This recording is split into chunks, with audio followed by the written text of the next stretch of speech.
ಭದ್ರಾವತಿ ತಾಲೂಕಿನ ಚಾರಿತ್ರಿಕ ಸ್ಥಳ ಆನೆಗುಂದಿಯಲ್ಲಿ ವಿಜಯನಗರ ಕಾಲದ ಶಾಸನ ಪತ್ತೆಯಾಗಿದೆ.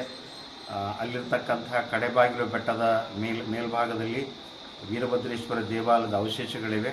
ಅದರ ಕೆಳಭಾಗದಲ್ಲಿ 8 ಸಾಲುಗಳ ಕನ್ನಡ ಶಾಸನ ದೊರೆತಿದ್ದು, ಆ ಶಾಸನದಲ್ಲಿ ಹಸ್ತಿನಾವತಿ ಅಂದರೆ ಆನೆಗುಂದಿಯ ಮಹಾಪ್ರಧಾನ ಲಕ್ಕಿಸೆಟ್ಟಿಯ ಮಗ ಉಜನಾಥ ಅಂತಕ್ಕಂಥವನು ವೀರಭದ್ರ ದೇವರನ್ನು ಆರಾಧಿಸಿದ ಸಂಗತಿ ಶಾಸನದಲ್ಲಿ ಉಲ್ಲೇಖಿಸಲಾಗಿದೆ.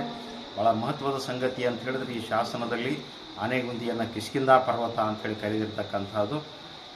ರಾಮಾಯಣ ಕಾವ್ಯದ ಕಿಷ್ಕಿಂಧೆ ಮತ್ತು ಅಂಜನಾದ್ರಿಗಳು ಯಾವುವು ಅನ್ನೋದ್ರ ಬಗ್ಗೆ ವಾದ ವಿವಾದಗಳಿರ್ತಕ್ಕಂಥ ಈ ಸಂದರ್ಭದಲ್ಲಿ ಈ ಶಾಸನದ ಉಲ್ಲೇಖ ಅತ್ಯಂತ ಮಹತ್ವದ್ದಾಗಿದೆ.